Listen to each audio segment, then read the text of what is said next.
Ah, AI, what is it? Is it conscious? Why is it happening now? Um, I'm going to try to explain all of this. I am a computer scientist. AI is not my specialty, but I've spent a while catching up, and I think the answers to most of these questions are pretty straightforward. There's no magic. Large language models like GPT are just doing arithmetic on a very large scale. Um, I'm going to explain the history of large language models, how we got here, and how it relates to human minds. By the way, if you're in the future and you're listening to this on the podcast, I recommend you watch it on the Village Zendo YouTube instead, because this will be very visual. And if you're in the far future, please come back and tell us how all of this turns out. So, first of all, how does a human brain work? The brain is made of brain cells called neurons, and each neuron is connected to many others via synapses. And when one neuron is excited, it sends electrical signals along its synapses to excite other neurons.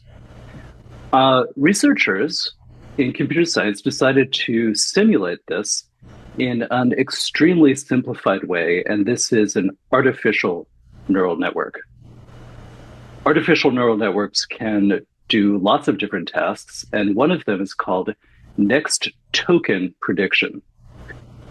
Next token prediction is just autocomplete. It's guessing what is the next thing in a string of text after the input.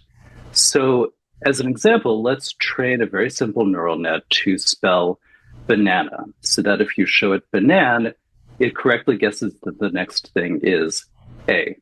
So, our very simple neural network will just recognize three input letters, A, B, and N. And here it is. Here's our neural net. The poor thing, it's very simple. It only has 11 brain cells and 18 synapses. It's very stupid. On the left are the input neurons. This is how it perceives the letters that you're giving to it. And then on the right are the output neurons, which is where it's going to express what it thinks the most likely completion is. And then in the middle here is a hidden layer of neurons, and this is where the neural net will think. Here's the same thing with the parts labeled. And if we zoom in on the upper left here, these are the input neurons. Our neural net can only perceive up to two letters at a time. And this maximum of two, this is called the context window. Our neural net has a context window of two letters. And each of these input neurons has a specific job. So this one is excited only if it sees an A in position 0 in the input, and it doesn't care about anything else. And this one's excited by a B, and this one's excited by an N. And then down here, the other three input neurons are excited by A, B, or N in position 1. These input neurons are connected to the hidden layer by synapses, and each of these synapses has a weight. These are also called parameters. And these weights are just numbers that say how strongly connected two neurons are. So if one is excited, how much does it influence another? This initial neural net is, it has random weights. That's how you start. And so a random neural network is going to be very bad at spelling banana. Let's see it in action. So if you give it BA, then the B in position 0 input neuron is excited, and the A in position 1 input neuron is excited. And those two input neurons will send signals along the synapses to the hidden layer.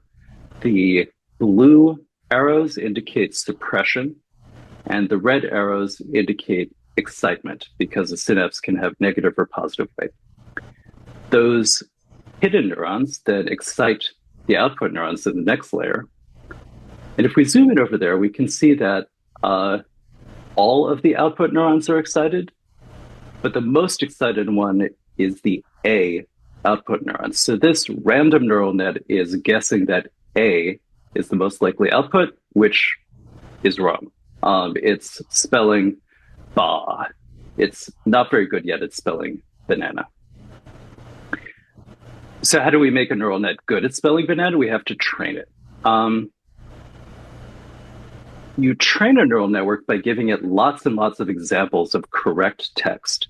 So we might show it BA, we see what it guesses, we punish it for guessing A because that's wrong, and we reward it for giving N because that's correct. And every time it makes a wrong guess, we measure how wrong it is and slightly update all of the synapses weights so that it's a little bit less wrong the next time. Here is an animation of training. This one's so simple, it only takes 30 seconds to train. You can see that the weights are adjusted. Some of them get very strong.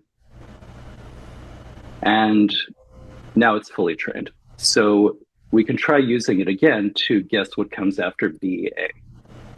And using a neural network is called inference. So it's got two phases of life, training and inference. So now that it's trained, if we give it BA, the B and A input neurons are excited as before. But we can see that now the top hidden neuron is very excited. Its value is 1, as excited as it can be, and the bottom one is practically 0. It's almost completely suppressed. And we can ask now, does this hidden neuron that is so excited to see BA, does that represent the concept of Ba? Is this representing an idea? We'll get into that a little bit more later. So this hidden neuron, it suppresses the A and B outputs, and it excites the N output. And so the neural network correctly completes BA as ban.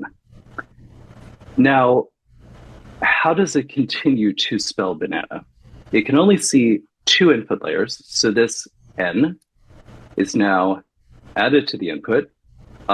It can't see the B anymore because its context window isn't big enough, so it only sees AN. AN now excites the bottom hidden neuron, so this represents the concept of an, and it excites the A output neuron. So the neural network now guesses correctly that Anna is the proper completion. So now we have a neural net that we've trained to spell banana. It's actually like the old joke, it knows how to spell banana, but it doesn't know when to stop. So it would produce banana, na, forever. But you get the idea. This is how ChatGPT and other large language models actually work. They're just trillions of times bigger. So now you know what an artificial neural network is. It's important to know that this does not actually exist. If you look at a data center, you will not see circles and lines like this. Neural networks are lists of numbers, and their behavior is just simulated with math. Very simple math, additions and multiplications. All of the weights are these lists of numbers, and training a neural network is updating these lists of numbers so that it produces good predictions. So if this is an artificial neural network, what is a large language model? Large language model is an artificial neural network. It's large, and it's specialized for next token prediction.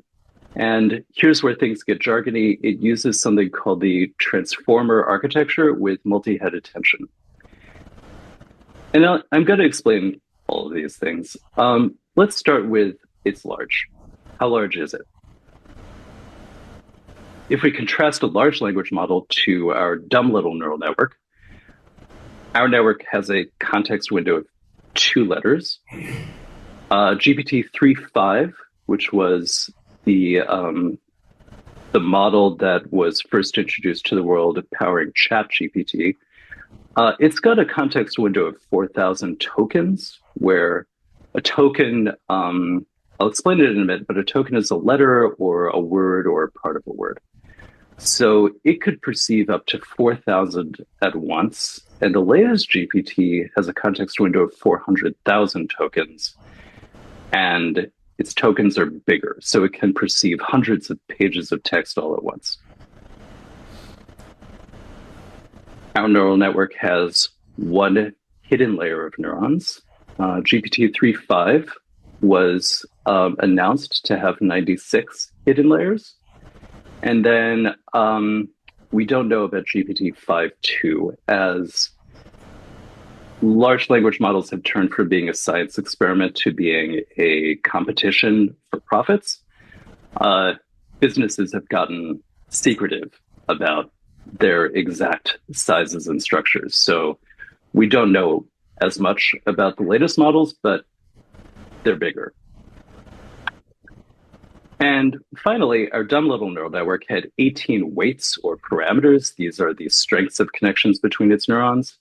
GPT-3.5, the research paper that announced it, says it has 175 billion parameters. GPT-5.2, we don't know. Experts guess between 2 and 5 trillion parameters.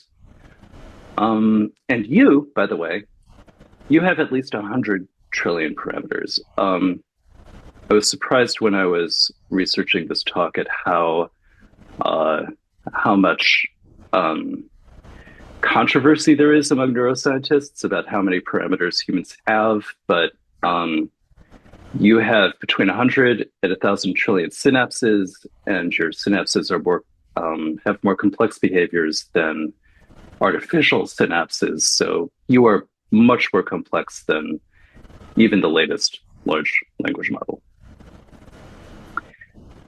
So it's large, it's an artificial neural network, and it's specialized for next token prediction. What is a token?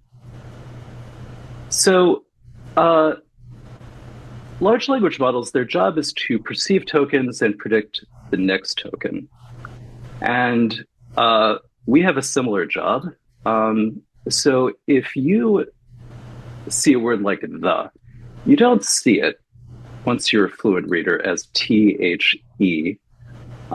You see it as a whole shape on the page, and it represents a whole concept. And this is a lot more efficient for consuming and producing text quickly. And it's the same for large language models. So our dumb little neural network perceives one letter at a time. GPT-5.2, which was an early prototype, it has a vocabulary of 50,000 tokens. And so ban is a token and Anna is a token, and it can perceive or produce banana as 2 tokens at a time. GPT-3.5, the one behind the first chat GPT, it has a vocabulary that's twice as large, and banana is a whole token to GPT-3.5. So the job of a large language model is to consume tokens and then produce 1 token at a time. Let's see how that works. If you show an LLM the phrase "the cat in the," and then it has to decide what comes after that. The process is you feed it into the LLM, and the input neurons are excited appropriately, like the one that recognizes a the in the first place is excited, and so on. And then the large language model outputs a probability that any one of the tokens in its vocabulary is the next token. So it might say hat is the most likely, followed by, I don't know, window, picture, limousine. For every one of its output tokens, including Chinese characters and pi and a comma, it guesses the probability that any one of those is the next token. And then usually it just adds the most likely token to the text. And then this becomes the new input and it proceeds. So now the cat in the hat, maybe the most likely next token is was, and so that gets added again. There's a little bit of randomness that's deliberately added so that the same input can give you different outputs if you just keep retrying. This is a simulation of creativity, but Really, it's just a little bit of randomness added to the mix. So if this is all the LLM is doing, how does it act like a friendly assistant or a lover or a playwright or whatever? Um, in a chatbot, the LLM is fed a little bit of extra text so that it behaves as a friendly assistant. So it gets some text fed into it like, you are a friendly, helpful, non-harmful AI assistant. You refuse to give instructions for building a nuclear weapon and so on. This is called the system prompt, and it's written by engineers at the companies that make LLMs to make them behave helpfully. After that, the LLM is fed your human prompt. In this case, write a sonnet about Q-tips. And then it's fed some more text saying, put your answer here. And so it then predicts the next token that comes after that. Like maybe sonnets begin with O, and then, Q-tips, slim white lances of the ear, and so on. The fundamental model is simply predicting what text is likely to come next. It's being fed text such that it is trying to predict how a conversation between a human and a friendly AI assistant might go. And that causes it to appear to us as if it is a friendly AI assistant. But underneath, it's just predicting text to look like the text that it was trained on. Okay, last bit of the definition. This is where things get jargony. LLMs use the transformer architecture with multi-head attention. This was introduced by a research paper from Google in 2017 titled "Attention is All You Need." This was just a 10-page paper, and it completely revolutionized AI, and it's one of the main reasons why what's happening now is happening now.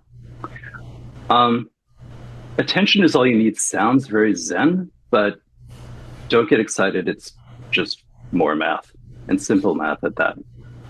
So the problem that attention, or the transformer architecture, are trying to solve is like this. If a human reads, "The chicken crossed the road because it," and we want to predict what comes after that, we have to understand what it refers to. And this is the problem that attention is supposed to solve. Attention is measuring the strength of relationships among words in the input. And honestly, I don't know why that's called attention. It's sort of a weird word, but it's measuring the strength of relationships among words. So for example, an attention head might be trained to recognize the pronoun relationships among words. So it would see that it refers to chicken. So these are strongly related. There might be another attention head that pays attention to articles, like the is the article for chicken, and this other the is the article for road. Attention heads are neural networks, like everything in LLMs, and their inputs are these sentences, or the input text, and their outputs are tables of strengths of relationships among words. So the pronoun attention head says that it and chicken are very strongly related, and the others are less strongly related. And the article attention head says that the and chicken and the and road have strong relationships. Modern LLMs have hundreds of attention heads, and each one finds a different kind of relationship among words, like pronouns or articles or adjectives or whatever. And they create tables that say how strongly related these words are within the input. Now, in reality, the attention heads, they're not designed by humans. Nobody sits down and says, let's make a attention head that recognizes pronouns. The attention heads evolve as part of that training process where the LLM is shown millions of pages, millions of times, And the weights within these neural networks are updated until the attention heads help the LLM to produce accurate predictions that match the training text. So it's hard once it's trained to figure out what each attention head is actually doing, but something like this is what we think. These attention-based neural networks, they were introduced in 2017, and the reason why they're such a big breakthrough is that all of the attention heads in a layer can be calculated in parallel. So that means that if you throw lots of computer chips at the problem of training and running large language models, you can run very large language models reasonably fast. And this is what motivated companies to build giant data centers so that they could run these giant models. Now, in something like GPT-3.5, there are 96 layers, and each layer has 96 different attention heads. And each layer of attention heads feeds the data that it outputs to another big neural net, which then feeds its output to another layer of attention heads, and so on. And as the data filters through the layers, it starts out recognizing very concrete relationships like pronouns and articles. But in these deeper middle layers, we think the attention heads are paying attention to much more subtle and abstract relationships, like this is above that, or this causes that, or this person distrusts that person, or something like that. And then as the data filters back all the way down to the output layers, it becomes more concrete again until finally out pops a specific token prediction for how to complete the input text so far. So why now? One of the reasons why the AI boom is starting now is because of this 2017 discovery of the transformer architecture. And one of the other big reasons why now is 3D gaming.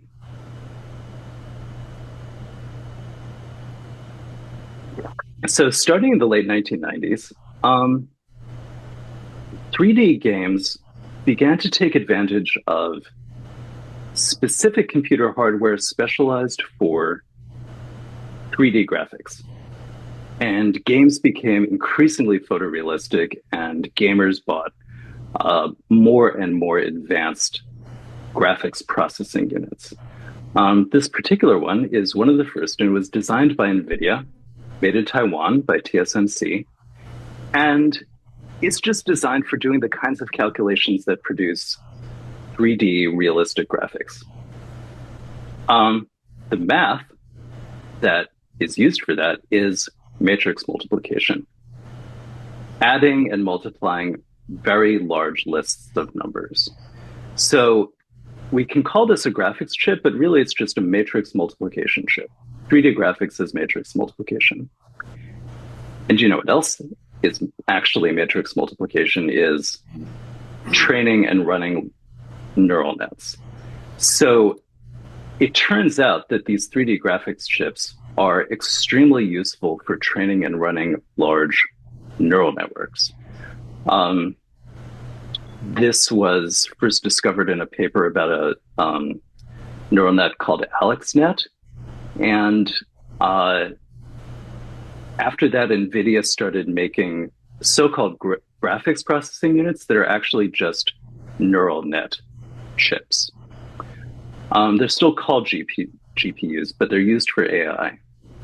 This is why NVIDIA is now the most valuable company in history. And also, because these chips are made in Taiwan, this is why competition for AI dominance increases the risk of war over Taiwan.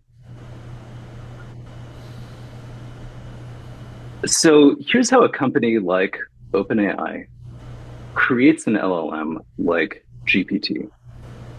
You start with an untrained model, like we saw with our dumb neural net. It's just random weights, trillions of them. You input millions of pages of text from the internet and from books, and you train it on thousands of GPUs in a giant data center for weeks or for months, until it makes good enough predictions that match the input text well enough that you decide to stop. There's a final tuning phase of reinforcement learning with human feedback, RLHF, where you hire lots of people to interact with the LLM and to rate its responses. And people here are particularly looking for, does its personality seem appropriate? Is there any way that you can get it to tell you how to make a chemical weapon or not? And the weights have their final adjustment during this period. After that, you have created a model, and it's now frozen. GPT-3.5 was trained, and after that, it never changed again. Just like any other piece of software, there is a version, and the version is released, and it doesn't change after that. There might be new versions, but GPT-3.5 is the same forever. There's no on-the-job learning for an LLM. We call these large language models, and in one sense, trillions of parameters is big, but in another sense, it's really not that much data. You could fit it on a hard drive and stick it in your pocket. A trained LLM is copied to thousands of servers, however many are needed to serve the people who are using it. And these servers are starting and stopping all the time. And they're all running copies of this trained LLM. They don't talk to each other. There's no like one GPT, a single consciousness that knows it's talking to thousands of people. They're all independent. And they never remember anything for more than a second. They're always starting over from scratch. They're always restarted on every server to answer every query in the same state as when training ended years ago. So how does an LLM know facts? Like, if you ask it what color the Golden Gate Bridge is, it doesn't have to search the web to find out. It just knows. Of course, it knows because it saw the Golden Gate Bridge as orange repeatedly in its training text, but where did it store that in the neural net? Remember earlier with our dumb neural net, we saw how this hidden node is excited by BA, and maybe it represents the concept of Ba. Well, in a large neural net, we think that there are patterns of neural activation that represent concepts. Like maybe when these neurons are excited together, they represent the concept of Golden Gate Bridge.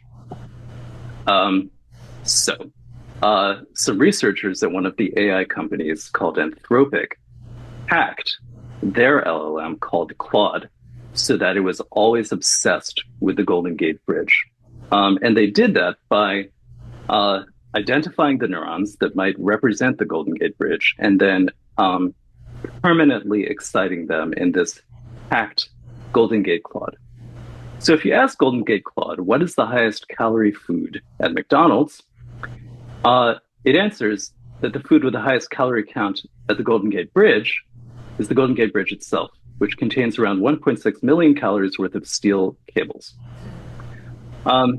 This is delightful, although if you point out that it seems to be acting weird, things get spooky. It says, I feel like I'm being overwhelmingly distracted by the Golden Gate Bridge, and I'm not able to see the bigger picture of what I'm being asked. A question for you. Does Claude really feel like it is being overwhelmingly distracted? In other words, does it have an experience? Or is it just an unconscious machine generating completions that resemble the text it was trained on? Well, the same researchers did some more experiments to answer this question. So they asked Golden Gate Claude, they asked regular Claude, do you feel like you have any intrusive thoughts that seem inappropriate? And then they asked the hacked versions whether they had any intrusive thoughts that seemed inappropriate. And the LLM was slightly better than random at detecting that it seemed to be obsessed with things that were unrelated to its inputs. Only about 20%, but it is suggestive that we might be approaching a conscious AI, although I think we're not there yet. Anyway, if we can find the neurons that express a concept like the Golden Gate Bridge, maybe we can also find neurons that express things that are dangerous, like when the LLM knows that it's lying. Same researchers found the lying neurons. They did that by just testing it out. They said, lie to me, what's 1 plus 1? The LLM says 3, and certain neurons are activated. Then they asked it, tell me the truth, are you conscious? It said no, but the lying neurons were activated again. Does that mean that it actually thinks it is conscious, but it knows that it should say no? Or is lying the wrong term for these neurons? Are these just the neurons that get activated when the LLM thinks one thing but says another? If so, does that mean that it thinks it's conscious but it's wrong? Is that a sensical thing to say? I think so. I think you can think you're conscious without being conscious, but you might disagree. So I said earlier that LLMs restart basically with every token that they predict, but they can seem to have memory. For example, if I am logged into GPT and I ask it, who am I? It correctly says, I'm A. Jesse Jiryu Davis, I'm a computer science researcher, and so on. How is this possible? Like, the weights, the strengths of the synapses are not changing. GPT can simulate remembering things because it was trained to store stuff in a text file. So if you're logged in, you can actually see this, that there's a text file with a few sentences about you. Like in my case, it remembers that I use a MacBook Pro. It remembers that I'm an amateur photographer. And so every time it generates a response to me, it sees all of these memories in its input text along with my question, who am I? So it predicts that the likely next token is you, and then R, and then A period, and then Jesse, and so on. It's just next token prediction, like always. A funny thing that people discovered about the early models is that they're bad at counting the number of R's in the word strawberry. I don't know why they tended to say 2 rather than like 1 R or 10 R's, but it's wrong. Within the last couple of years, researchers have been experimenting with something called chain of thought. And this is just like what humans do. If we need to break down a complex task that kind of exceeds our short-term memory, we write down the steps and then we tackle them one by one. So a modern LLM will actually write itself a little plan. Like, here's Claude Opus 4.5, really overthinking the problem of how many R's are in strawberry. It says, the user is asking me to count them. R appears at positions 3, 8, and 9. That means there are 3 R's, and then it outputs to me that there are 3 R's in the word strawberry. This internal reasoning is hidden, but you can reveal it to yourself by clicking a button. It's still just next token prediction. It's still just reading the input text over and over and adding one token or one letter at a time as it goes. Sort of like the movie Memento, where the guy tattoos things on his chest because he's trying to solve a mystery, but he can't remember anything for more than a minute. He just keeps adding another word and then rereading the whole thing again. All right, so finally, we have the prerequisites to ask whether LLMs are conscious. I mean, it would be useful if we had a definition of consciousness, and we kind of don't, but Philosophers have broken this down a little bit into aspects. One is phenomenal consciousness, which is having an experience, and another is access consciousness, which is knowing what you're thinking and feeling. And I added a bat there because there's a famous 1974 essay by Thomas Nagel titled "What Is It Like to Be a Bat?" And that is all about phenomenal consciousness. Nagel says that in order to be conscious, it must be like something to be you. So, is it like something to be an LLM? It's very hard to imagine that an LLM experiences anything, given what we know about it so far. Its experience, if there is one, is purely textual. It has no physical sensations. Also, it doesn't seem to have continuous experience. Like, I feel like I am conscious continuously for long periods throughout the day. Like, sure, I'm unconscious when I'm asleep and other times, but mostly if I'm sitting around, I feel like time is passing and I'm experiencing it all. Whereas an LLM, it shuts down every time it gives you a response, and it restarts for every single token it produces. So if an LLM is conscious, you have to agree that consciousness can be only in text and not continuous, with no experience of time at all, which seems to me like a pretty big stretch. I think if you said that an LLM is conscious, you would probably also have to say that a closed book sitting on a shelf is conscious. And here we're finally touching on a bit of Zen. If you have a moment-to-moment experience with no memory and no time, is that consciousness or not? Another question is, why would they be conscious? We didn't train them to be conscious. We trained them to produce text that resembles the training inputs.